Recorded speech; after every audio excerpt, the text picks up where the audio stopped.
Good morning friends. आइए दोस्तों, हम लोग प्रॉफिट लॉस के बाद अब हम लोग डिस्काउंट के क्वेश्चन को करते हैं। तो देखिए, एक व्यापारी एक कार को अंकित मूल्य पर 12% की छूट देकर 10% का लाभ अर्जित करता है। यदि सूची मूल्य 1,26,000 हो तो क्रय मूल्य क्या होगा? देखिए, यहाँ पे कह रहा है अंकित मूल्य पर 12% की छूट देकर 10% का लाभ अर्जित करता है। ठीक है, ये जो लाभ है ये क्रय मूल्य पे है, तो उसका क्रय मूल्य क्या होगा? तो देखिए, क्रय मूल्य को हम 100% मान लेते हैं। ठीक है, ये हो गया आपका क्रय मूल्य 100%। अब कह रहा है जब वो बेचता है तो वो सूची मूल्य को इतने में बेचता है, ये सॉरी, सूची मूल्य उसका 1,26,000 और क्रय मूल्य पर 10% उसे लाभ होता है। तो अगर इस पर 10% का प्रॉफिट होगा तो हमारा सेलिंग प्राइस क्या हो जाएगा? जो विक्रय मूल्य होगा तो 110% हो जाएगा, क्योंकि 10% का प्रॉफिट हुआ तो सेलिंग प्राइस हमारा 110% हो जाएगा। ठीक है, ये हमारा परसेंटेज में आ गया। अब देखिए, उसने एक बात ऊपर कही थी, ये अंकित मूल्य पर 12% की छूट देकर 10% का लाभ अर्जित करता है। तो जब अंकित मूल्य था उसका, उस पर उसने 12% की छूट दी। तो देखिए, अंकित मूल्य उसका क्या है, ये देखिए सूची मूल्य दे रखा है, यही अंकित मूल्य है 1,26,000। ये उसका अंकित मूल्य है, इस पर वो 12% की छूट देता है। तो अगर इसने 12% की छूट दिया तो इसको बेचा कितने में? इसको बेचा उसने, देखिए 100%, हर एक चीज़ का रेट 100% होता है। 12% की छूट दे दिया तो उसका बचा, देखिए ये 8 बचेगा और यहाँ पर भी 8 बचेगा। तो ये 88% पर उसने बेचा। तो जो उसका सूची मूल्य था उस पर उसने 12% छूट दी तो उसको 88% पर बेचा। या तो आप करिए, जो इसका सूची मूल्य है उसका 12% निकाल कर उसमें से घटा दीजिए, या फिर उसको डायरेक्ट आप 88% निकाल लीजिए। तो इसका हम 88% निकाल लेते हैं। ठीक है, जितने पे उसने क्या किया, इतने पे उसने सेलिंग प्राइस किया, ये इतने पे उसने बेच दिया, क्योंकि उसने सूची मूल्य को 12% की छूट दे पर बेचा ना। तो ये सेलिंग प्राइस का हो गया आपका 1,26,000 का 88% हो गया। अब देखिए, यहाँ पर जो सेलिंग प्राइस है इसको आप कुछ ऐसे लिख सकते हैं, 1,26,000 और इसका 88%, तो परसेंटेज को हटा के हम 100 बना लेंगे। ये 88 नीचे का कर देंगे 100। ठीक है, अब देखो सेलिंग प्राइस हमारे अकॉर्डिंग क्या आया था, 110% आया था। तो जो 110% का रेट है, 110%, वही तो बराबर दे रखा है 1,26,000। देखिए, ये दो जीरो काट लीजिए आप, ये दोनों जीरो काट लीजिए तो 1,00,000, सॉरी 1,260 हो जाएगा और गुणे 88 हो जाएगा। अब देखिए, 110% का रेट आ गया, अब हम 100% का मान निकाल लेंगे। 100%, क्योंकि जो क्रय मूल्य था वो आपका 100% था। ठीक है, तो हम 100% का रेट निकाल लेते हैं। तो 100% क्या हो जाएगा यहाँ से, 110 नीचे चला जाएगा, 100, देखो ये 1260 गुणे 88, और जो ये यहाँ पर 110 था वो नीचे चला आया, और 100% का रेट निकाले तो 100 से हम मल्टीप्लाई कर रहे हैं। ठीक है, अब देखिए इसको काट कर लीजिए, ये इसे कट गया, 11 कम 11, 11 88। ठीक, अब तो कुछ बचा नहीं, तो यहाँ पर 8 है और यहाँ पर 0 0, तो 8 से इसे मल्टीप्लाई कर लेते हैं। तो 8 संग 48 का 8 हो जाएगा, और 8 दूना 16 और 4 20 हो जाएगा, और 8 एक कम 8 और 2 10 हो जाएगा। और ये दो जीरो ऑलरेडी रखे हैं तो ये दो जीरो लगा लेंगे। तो ये 100% जो था, यही आपका क्या था, यही आपका कॉस्ट प्राइस था, मतलब क्रय मूल्य। तो 1,008,000, ये इतना रुपये आ गया आपका क्रय मूल्य। ठीक है, तो हमारा देखिए ऑप्शन नंबर ये वाला सी वाला सही है। ओके, चलिए नेक्स्ट क्वेश्चन देखते हैं। ये कह रहा है एक कढ़ाई 400 रुपये में खरीद कर 10% और 5% के उत्तरोत्तर बट्टे पर बेच दी गई, विक्रय मूल्य क्या होगा? देखो, कोई कढ़ाई का जो कॉस्ट प्राइस था सीपी, वो था आपका 400 रुपये। ठीक है, 400 में कढ़ाई खरीद कर 10% और 5% के दो बट्टों पर बेच दी गई।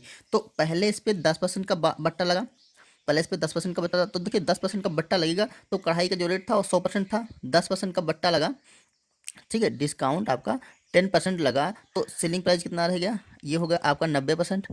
ठीक है, क्योंकि 10% कट गया ना बट्टा, या जिसको बोलते हैं आपका बट्टा या डिस्काउंट। ठीक, तो 10% कटा तो 90% रहेगा। अब उसने कहा तो इसका हम 90% पे, देखो अभी अगर एक डिस्काउंट लगा तो इस पर इसका रेट रह गया 90%। ठीक है, 90% को नीचे 100 कर दिया हमने।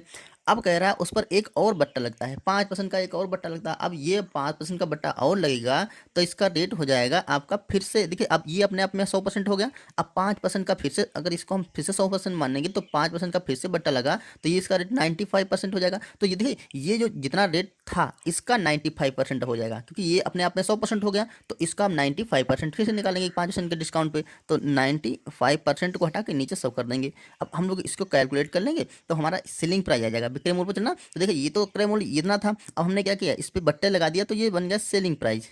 ठीक। तो आप देखिए कट कर लीजिए, ये 2 जीरो, 1 2, 1 2 यहाँ से कटे, 1 जीरो यहाँ से कटा, और 5 से काटेंगे तो 5 एक कम 5 और 5 9 45, 19 पंच 95, 5 से काटेंगे 5 दूना 10 और 2 से काट लीजिए, ये हो गया 2 दूना 4। अब आपका बचा क्या, 9 गुणे देखो 2 गुणा 9 गुणा 19, तो ये आपका आ गया 19 दूना 38। ठीक है, 19 दूना 38 और गुणा 9, तो इसे मल्टीप्लाई करिए, 9 8 72 का 2 और 9 त्रिक 27 और 27 और 6 33। ठीक, देखिए 9 8 72 का 2 और 2 का 2 हाथ से लगे 7 और 9 त्रिक 27 और 7 27 7 7 34, तो ये हो जाएगा 34। ठीक है, तो एसपी जो सेलिंग प्राइस आ गया वो 342 रुपये आ गया। तो देखिए ऑप्शन नंबर 342 डी सही है। ठीक, आइए अगला क्वेश्चन करते हैं। ये दे रखा है, ये एक व्यापारी अपने सामान पर कितने प्रतिशत अधिक अंकित करे ताकि उसे 10%, देखिए कितने प्रतिशत अधिक अंकित करे ताकि उसे 10% की छूट देने के बाद 26% का लाभ मिले। ठीक है, कह रहा है व्यापारी अपने सामान को अंकित कितना बढ़ा के करे। ठीक, तो देखिए अगर व्यापारी का अंकित मूल्य 100% हो, ठीक है 100% हो, मतलब उसका जो रेट हो 100% हो, वो उस पर कितना बढ़ा के अंकित करें कि उसको 10% की छूट देने के बाद भी बाद लाभ उसका 26% हो। तो देखिए जब मान लो तो जब वो बेचेगा, सेलिंग प्राइस होगा उसका, सेलिंग प्राइस जो बेचेगा तो उसका लाभ 26% होगा। तो देखिए सीपी हम मान लेते हैं 100%, ठीक है, कॉस्ट प्राइस उसका 100% मान लेते हैं। तो जब उसने बेचा तो 26% का उसे लाभ हुआ, तो सेलिंग कॉस्ट प्राइस 100% था, 26% के लाभ पे बेचा गया, तो सेलिंग प्राइस 126% हो जाएगा, क्योंकि 26% का लाभ इसमें जोड़ गया, तो सेलिंग प्राइस 126%। अब हम मान लेते हैं, देखिए यहाँ पर कॉस्ट प्राइस हमने माना 100%, अब हम मान लेते हैं जो उसका अंकित मूल्य होगा MRP, उसको हम 100% फिर से मान लेते हैं, क्योंकि हर चीज़ हम 100% मान सकते हैं अपने आप में। अंकित मूल्य उसका 100% था, अब उसने कहा 100%, देखिए अपने व्यापारी को कितना बढ़ा के अंकित करे, वही अंकित पूछ रहा है, ठीक है अंकित मूल्य ही पूछ रहा है। ठीक, तो हम अंकित मूल्य को अब 100% मान लेंगे और उस पर 10% की छूट दे देंगे। 10% की छूट देने के बाद वो 10% की छूट पे ही बेचता है ना, तो इस पर 10% की छूट, अगर डिस्काउंट इस पर हम बराबर 10% का निकाल लेंगे, तो यहाँ से जो सेलिंग प्राइस निकलेगा वो कितना निकलेगा, 90%। घटा देंगे ना 10 से, देखिए 100% MRP था, 10% डिस्काउंट घटाया तो हम जो सेलिंग प्राइस बता वो 90% आया। तो देखिए एक सेलिंग प्राइस ये आया और एक सेलिंग प्राइस ये आया, तो ये जो सेलिंग प्राइस है वो कॉस्ट प्राइस के अकॉर्डिंग है, ये सेलिंग प्राइस है तो तुम्हारा MRP के अकॉर्डिंग है, लेकिन दोनों सेलिंग प्राइस तो बराबर है ना, तो इन दोनों को हम बराबर कर लेते हैं। तो देखिए जो यहाँ का सेलिंग प्राइस है ये 90%, ये हो जाएगा बराबर, देखिए ये 90% बराबर होगा 126% के। ठीक, अब इस क्योंकि उसने MRP पूछा है कितना बढ़ा के अंकित के, तो इसका 100% निकाल लेते हैं। ठीक है, 100% निकालेंगे तो ये देखो 100% निकालेंगे तो ये कॉस्ट प्राइस के अनुसार आ जाएगा कितने परसेंट का लाभ होगा। ठीक है, देखो तो इसका 100% निकाल लेते हैं, देखो 90% का रेट ये है तो 100% का रेट क्या हो जाएगा, 126 गुणा 100, क्योंकि 100% का निकालना है, और नीचे कर देंगे हम 90 को, जहाँ का होता नीचे आता था। देखिए ये जीरो इस जीरो से कैंसिल होगा, 9 से काटेंगे और 9 एकम 9, 3 बराबर 9 चौक 36, तो ये आपका आ गया 100% का जो रेट आया वो आ गया आपका 140%। तो देखिए इधर है MRP और इधर है ये कॉस्ट प्राइस का, इधर है कॉस्ट प्राइस की रेट को लेकर के सेलिंग प्राइस, क्योंकि कॉस्ट प्राइस 100 वाले थे और सेलिंग प्राइस यहाँ से आया 100 पर। साफ साफ दिख रहा है कि MRP आपका 100% होगा। ठीक है, 100% की MRP पर जो उसका कॉस्ट प्राइस होगा वो 100% होगा, तो कितना बढ़ा के अंकित किया है, 40% देखो बढ़ा के अंकित किया गया है। ठीक है, MRP पे 100% की MRP पे जो कॉस्ट प्राइस 100% था उस पर हम 40% बढ़ा के अंकित किए हैं। ऑप्शन नंबर आपका डी सही हो जाएगा। नेक्स्ट क्वेश्चन देखते हैं। यहाँ दे रखा है, एक पुस्तक को 20% छूट देने के बाद 480 रुपये में बेचा गया, तो अंकित मूल्य क्या होगा।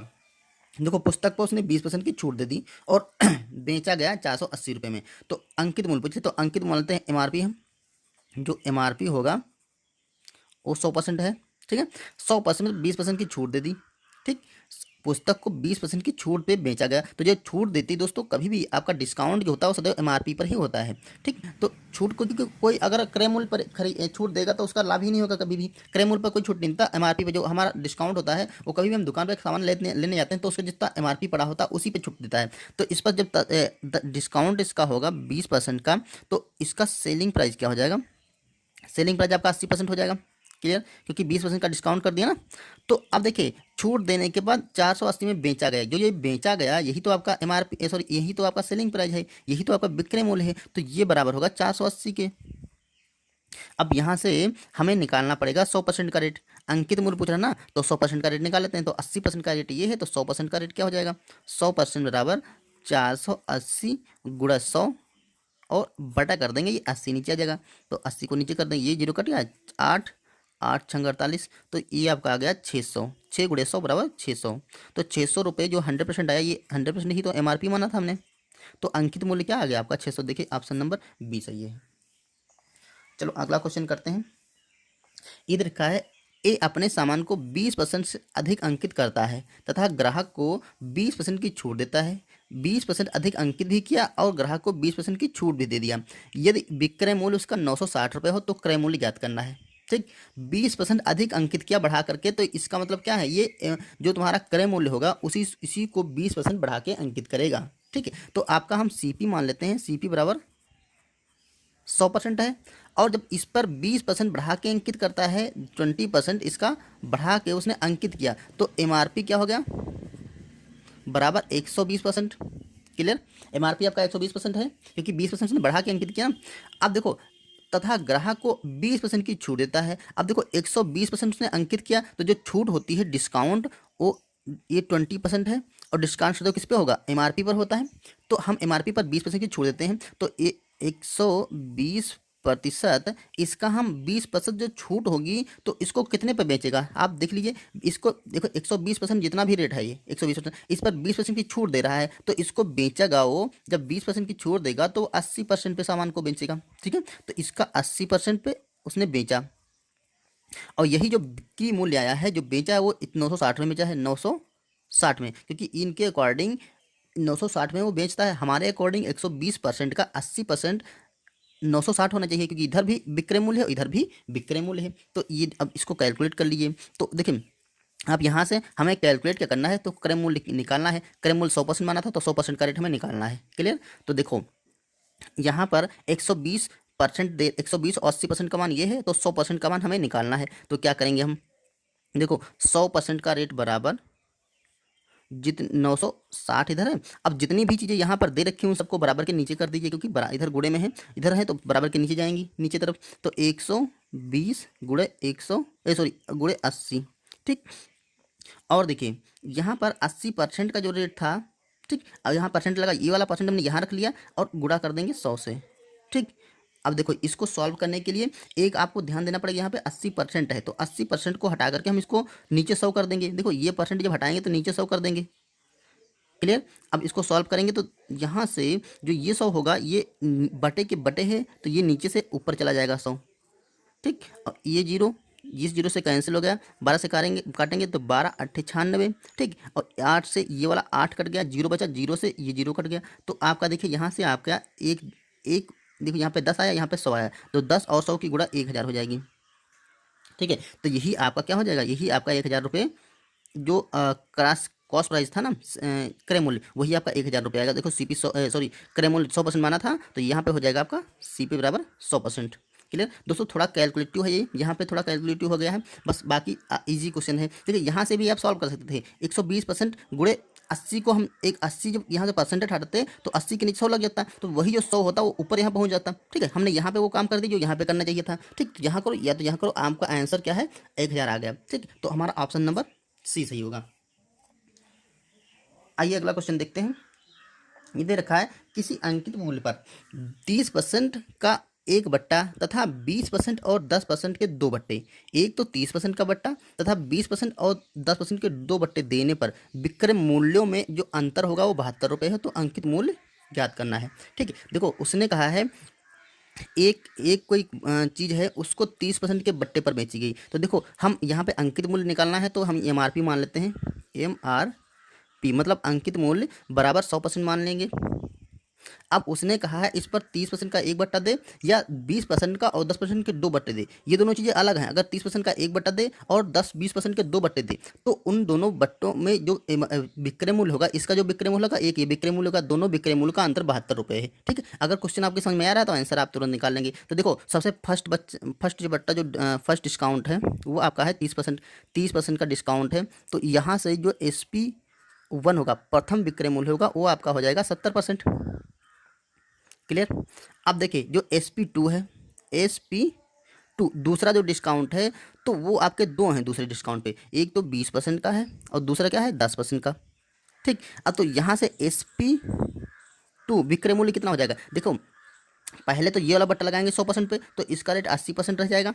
ठीक है, सेलिंग प्राइस 80% रहेगा, लेकिन 80% फिर से एक 10% का डिस्काउंट लगाएंगे, दो उत्तर बट्टे हैं ना, तो इस पर हम 10% का डिस्काउंट लगाएंगे तो ये 90% रेट रह जाएगा। ठीक है, 90%। तो देखो इस परसेंटेज की वैल्यू निकाल लेते हैं, तो ये 80 गुणे 90, ये परसेंटेज को हटा करके नीचे 100 कर देंगे, 90/100। तो ये काटेंगे, ये कट गया तो क्या आ गया, 9×8=72। ये देखो यहाँ वाला परसेंटेज नहीं हटा है तो यहाँ वाला परसेंटेज यहाँ लगा देंगे, तो 72%। देखो ये आपका आया था बट्टा दे करके 100% विक्रय मूल्य, और ये जो विक्रय मूल्य आया है आपका 72% आया है। ठीक है, तो दोनों का जो अंतर है वो उन्होंने 72 रुपये दे रखा है। तो देखिए दोनों का अंतर कितना है, SP2 माइनस SP1, ये आपका कितना है 72 रुपये। अब निकाल लेते हैं, SP2 कितना है, ये है आपका 72% माइनस SP1 है आपका 70% बराबर ये है आपका 72 रुपये। तो यहाँ से देखिए यहाँ पे 2% का मान है 72 रुपये। अब जब ये 2% का मान 72 रुपये है तो हम 100% का मान निकाल लेंगे। ठीक है, परसेंटेज ये जो आया है 2% की वैल्यू 72 रुपये है।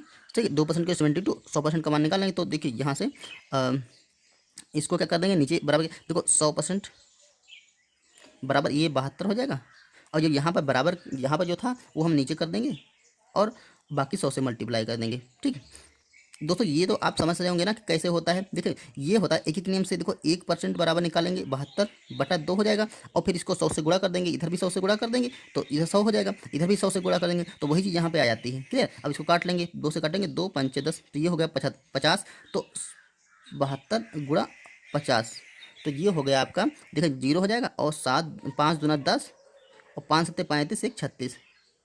ठीक है, तो आपका ऑप्शन नंबर देखिए 36 आया ना, तो यही तो MRP पूछ रहा था, 100% हमने MRP माना था, MRP, तो यही आपका हो जाएगा ऑप्शन नंबर ए सही। ओके फ्रेंड्स, तो दोस्तों ये थे कुछ डिस्काउंट के क्वेश्चन जो आपको अच्छे से समझ में आ गए होंगे। ठीक है, तो चलिए मिलते हैं किसी नेक्स्ट वीडियो में किसी नेक्स्ट टॉपिक पे और मैथ्स के क्वेश्चनों के साथ। ओके फ्रेंड्स, अगर वीडियो पसंद आए तो इसे लाइक करिए, चैनल को सब्सक्राइब करिए। Thank you.